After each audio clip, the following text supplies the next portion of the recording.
Hello friends, welcome to Ritesh online classes YouTube channel. बच्चों, आपको आज की इस वीडियो में मैं आप लोगों के लिए लेके आया हूँ आपके कक्षा 4 की जो किताब है रिमझिम, उसका अध्याय 2 यानी कि पार्ट 2 आप लोगों को आज की इस वीडियो में समझाऊंगा। इसमें अकबर और बीरबल के बारे में यहाँ पे उनके उनके बीच में कुछ बातें हो रही हैं, उसको बताया गया है। और अध्याय का नाम है जैसा सवाल वैसा जवाब। चलिए स्टार्ट करते हैं वीडियो। और अगर वीडियो अच्छी लगती है तो प्लीज़ इस वीडियो को लाइक कर दीजिएगा। और अगर ऐसी वीडियो डेली बेसिस पे आपको चाहिए, क्लास 1 से लेके क्लास 12 तक यानी कि कक्षा 1 से लेके कक्षा 12 तक के सभी विषयों की क्लासेस बिल्कुल फ्री में आपको Ritesh online classes YouTube channel पे प्रोवाइड की जाती है। तो आप लोग Ritesh online classes YouTube channel को सब्सक्राइब करके बेल आइकन दबा लीजिए। अब स्टार्ट करते हैं आज की वीडियो। बादशाह अकबर अपने मंत्री बीरबल को बहुत पसंद करता था। बीरबल की बुद्धि के आगे बड़ों की कुछ भी नहीं चल पाती थी। इसी कारण कुछ दरबारी बीरबल से जलते थे। वे बीरबल को मुसीबत में फंसाने के तरीके सोचते थे। यहाँ पे बताया गया कि बादशाह अकबर का मंत्री था बीरबल। बादशाह अकबर उसको बहुत पसंद करते थे और उनके सामने बीरबल की बुद्धि के सामने बड़े बड़े लोगों की भी नहीं चलती थी। तो इसकी वजह से जब जाहिर सी बात है कि किसी एक मंत्री को जब अकबर इतना पसंद करेगा तो बाकी के जो और मंत्री होंगे उसके अकबर के, वो बीरबल को पसंद नहीं करते थे और उनको फंसाने का तरीका ढूंढते थे। अकबर के खास दरबारी ख्वाजा सरा को अपनी विद्या और बुद्धि पर बहुत अभिमान था। अकबर का एक और दरबारी था ख्वाजा सरा, उसको अपने बुद्धि पर और अपनी विद्या पर बहुत ज़्यादा उसको घमंड था। बीरबल को तो वे अपने सामने नीरा बालक और मूर्ख समझते थे। जो ख्वाजा सरा थे वो बीरबल को अपने सामने छोटा बच्चा और मूर्ख समझते थे। लेकिन अपने ही मानने से तो कुछ होता नहीं। लेकिन ख्वाजा सरा कुछ भी अपने आप को माने, इससे तो कुछ होगा नहीं। दरबार में बीरबल की ही तूती बोलती और ख्वाजा साहब की बात ऐसी लगती थी जैसे नक्कारे खाने में तूती की आवाज़। यानी कि नक्कारे खाने में तूती की आवाज़ मतलब कि किसी सन्नाटे में कोई कुछ भी बोल रहा है। ख्वाजा साहब की चलती तो वे बीरबल को हिंदुस्तान से निकलवा देते, लेकिन निकलवाते कैसे? ख्वाजा साहब इतना जलते थे बीरबल से कि वो चाहते तो थे कि बीरबल को भारत से यानी हिंदुस्तान से बाहर निकलवा दे, लेकिन उनके चाहने से क्या होता है, कैसे निकलवाते? एक दिन ख्वाजा ने बीरबल को मूर्ख साबित करने के लिए बहुत सोच विचार कर कुछ मुश्किल प्रश्न सोच लिए। अब वो सोच रहे थे कि बीरबल को कैसे नीचा दिखाया जाए, कैसे मूर्ख साबित किया जाए। इसके लिए वे बहुत सोच विचार के कुछ प्रश्न बनाए। उन्हें विश्वास था कि बादशाह के उन प्रश्नों को सुनकर बीरबल के छक्के छूट जाएंगे और वह लाख कोशिश करके भी संतोषजनक उत्तर नहीं दे पाएगा। वे ऐसे प्रश्न बनाए थे और सोच रहे थे कि इन प्रश्नों के सामने बीरबल के छक्के छूट जाएंगे, यानी कि उसको मतलब वो इन क्वेश्चंस के आंसर, प्रश्नों के उत्तर नहीं दे पाएगा, चाहे वो कितनी भी कोशिश कर ले।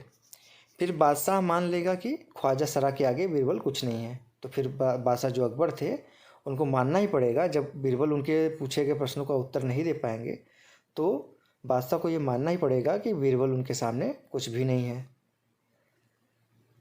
कहानी समझ में आ रही हो तो प्लीज़ इस वीडियो को लाइक कर दीजिएगा।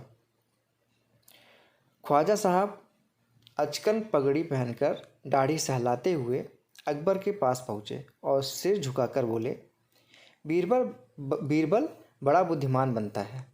आप भी उसकी लंबी चौड़ी बातों में धोखे में आ जाते हैं। मैं चाहता हूं कि आप मेरे 3 सवालों के जवाब पूछकर उसके दिमाग की गहराई नाप लें। उस नकली अक्ल बहादुर की कलई खुल जाएगी।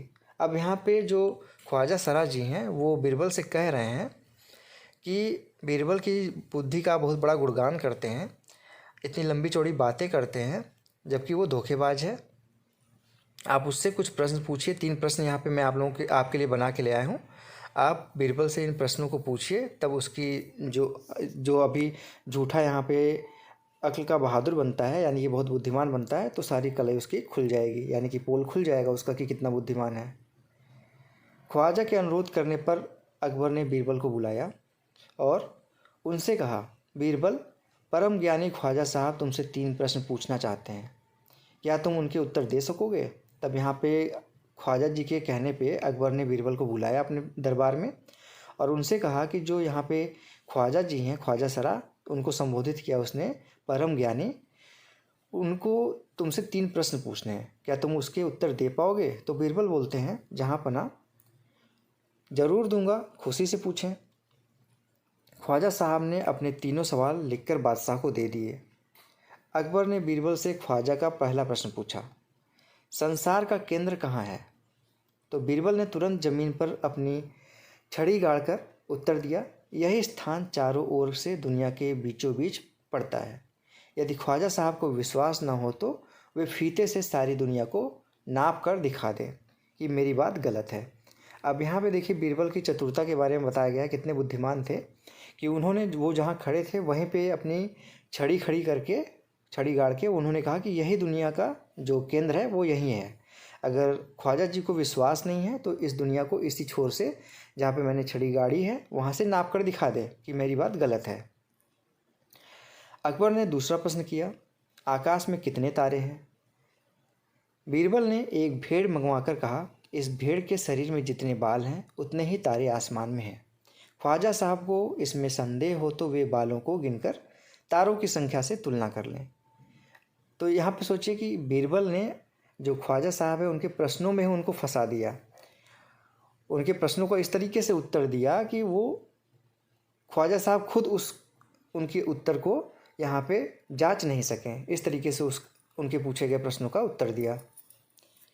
अब वहाँ पे जब आसमान में तारों के बारे में पूछा गया तो यहाँ पे अकबर से उन्होंने कहा कि एक भेड़ मंगवाकर कि जितना उसके भेड़ में बाल है उतना ही आसमान में तारा है। अब अगर ख्वाजा जी को दिक्कत है, इसमें संदेह है, तो भेड़ के बालों को गिन लें, उतने ही तारे होंगे, उससे तुलना कर लें। अब अकबर ने तीसरा सवाल किया, संसार की आबादी कितनी है?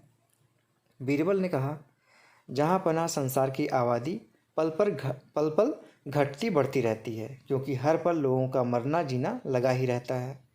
इसलिए यदि सभी लोगों को एक जगह इकट्ठा किया जाए तभी उनको गिनकर ठीक ठीक संख्या बताई जा सकती है।